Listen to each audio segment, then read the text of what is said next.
आप देख रहे हैं देश का विशाल नेटवर्क इंडिया टीवी लाइव, सच्चाई की सही आवाज। અમરેલી કુકાવાવ તાલુકાના દેવગામ ખાતે અમર સાહેબ આશ્રમ દ્વારા જરૂરિયાતમંદ લોકોને ઠંડી છાશનું વિતરણ કરવામાં આવ્યું હતું। દેવગામ ખાતે રવિ ભાણ પરંપરા ઉગમા ફોજના પ્રગટે સમર્થ સદગુરુ અમર સાહેબ આશ્રમના મહંત શ્રી ચંદ્રેશ બાપુ તેમજ આલીગામભાઈ દ્વારા તારીખ 7/4/2025ના રોજ સાંજના 7 કલાકે જરૂરિયાતમંદ લોકોને છાશનું વિતરણ કરવામાં આવ્યું હતું। આ છાશ વિતરણ કાર્યક્રમમાં મહેમાનોમાં દેરડી સરપંચ શૈલેષભાઈ ખાતરા, દેવગામ પટેલ સમાજના પ્રમુખ લાલજીભાઈ પાનસેરિયા, પ્રકૃતિ ફાઉન્ડેશનના trustee Bharatbhai Vegad, water flow pipe Manubhai Rajkot, દેવગામથી અજયભાઈ વાડા, સંજયભાઈ વાડા, ભરતભાઈ વાડા, વડિયાથી વિરમભાઈ બસિયા, સાપરાજભાઈ બસિયા, રાંદલના દલવાડાના પ્રાથમિક શાળાના શિક્ષક વિનુભાઈ પાષાણીનું, દેવગામ અમર સાહેબ આશ્રમના મહંત ચંદ્રેશ બાપુ તેમજ આલીગભાઈ વાડા દ્વારા મહેમાનોનું શાલ ઉડાડી અને શિલ્ડ આપીને સન્માનિત કરવામાં આવ્યા હતા। દેવગામમાં અમર સાહેબ આશ્રમના મહંત ચંદ્રેશ બાપુ તેમજ આલિંગભાઈ દ્વારા અનેક સેવાકીય કાર્ય કરવામાં આવે છે, જેવા કે ગાયોને નિરણ, કૂતરાને રોટલી, કબૂતરને ચણ તેમજ વૃક્ષારોપણ જેવા સેવાકીય કાર્ય કરવામાં આવે છે।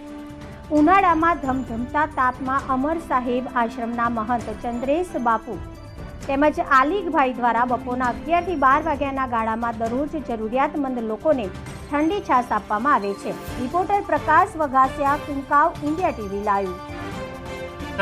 આ ગોકુળિયા દેવગામમાં સત સાહેબ અમર સાહેબ પૂજ્ય અમર સાહેબ આશ્રમ ધામમાં અનેકવિધ પ્રવૃત્તિઓ પૈકી આજે રામનવમીના પવિત્ર દિવસે અમર સાહેબ આશ્રમના પૂજ્ય મહંત શ્રી ચંદ્રેશભાઈ બાપુ તથા આલેખભાઈ અને એના પરિવાર દ્વારા ગામમાં ઉનાળાની સિઝનમાં દરેક પરિવાર, જરૂરિયાતવાળા પરિવારને છાશ મફતમાં છાશ આપવાનું કેન્દ્ર ખોલેલ છે।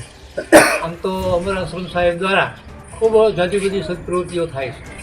ગાયોને નિરણ, કૂતરાઓને રોટલા, પક્ષીઓને ચણ અને આ છાશ કેન્દ્ર અને અનેકવિધ પ્રવૃત્તિઓ, વૃક્ષારોપણ, જેટલા ગણી શકાય એટલા જે જરૂરિયાતવાળા કાર્ય છે એ આ પ્રવૃત્તિ આ આશ્રમ દ્વારા થાય છે। આ આશ્રમ દ્વારા અનેકવિધ પ્રવૃત્તિઓ માટે જ્યારે સમયે સમયે ખૂબ યોગ્ય નિર્ણય દ્વારા માનવ સેવાના પવિત્ર કાર્યની અંદર જોડાય છે। આ તકે આજ રોજ આ રામનવમીના પવિત્ર દિવસે આ કાર્યમાં જોડાવાનું ધન્યવાદ મળ્યું। પૂજ્ય અમર સાહેબ આશ્રમના મહંત પરિવારને પણ ખૂબ ધન્યવાદ આપું છું। સાથોસાથ અમર સાહેબના આશીર્વાદ સર્વ ઉપર રહે અને ગામના વિવિધ સદપ્રવૃત્તિઓ થતી રહે તેવા ધન્યવાદ સાથે પ્રેરણા મળતી રહે છે। ખૂબ ખૂબ ધન્યવાદ પાઠવું છું। હું ચંદ્રેશભાઈ, અમર સાહેબ આશ્રમ, ગામ દેવગામ।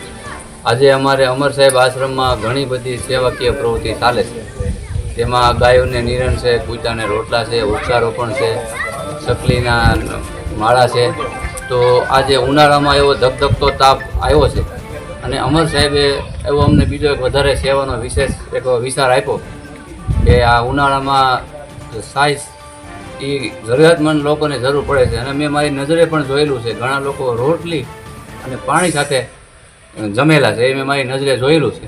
તો મને અંદરથી અમર સાહેબે એવી પ્રેરણા આપી કે ઉનાળામાં આપણે એવું છાશ વિતરણ કરી અને લોકોનો મને સાથ સહકાર ખૂબ મળ્યો। એટલે અમે આજે રામનવમી પવિત્ર દિવસથી છાશ વિતરણ જરૂરિયાતમંદ લોકોને કરેલ છે। એ 15 જૂને અમે પૂરું કરશું, ઉનાળાના 2 મહિના, અને સમય અમારો બપોરે 11 થી 12 એટલા માટે અમે સમય નક્કી કરેલો છે કે છાશ અમારી ઠંડી હોય અને લોકો સીધી જ પીએ, કે જરૂરિયાતમંદ લોકોને અહીંયા ફ્રીજ પણ હોતા નથી, એટલે એને કાયમ આવે। એટલા માટે અમે અમર સાહેબ આશ્રમ દ્વારા માત્ર ને માત્ર અમર સાહેબ જ આ સેવા કરાવે છે। અમે તો નિમિત્ત માત્ર છીએ અને લોકોને મારી એવી પ્રેરણા છે। સેવા બહુ નાની છે પણ આત્માનો રાજી થાય છે। કહેવત છે કે ભાઈ આત્મા એ પરમાત્મા એમાં વસેલો છે અને જો છાશ પીશે ને તો તે અંદરથી આશીર્વાદ આપશે। એટલે લોકોની મારી એવી અપીલ છે, પ્રાર્થના છે કે તમારા ગામમાં પણ કોઈ આવું તમે 5 જણા ભેગા થઈ અને આવું છાશ વિતરણ કરો તો તમને પણ ઈશ્વર, આજ રામનવમી છે એ નિમિત્તે તમે ઈશ્વર રાજી થાય। બોલો સતગુરુદેવની જય।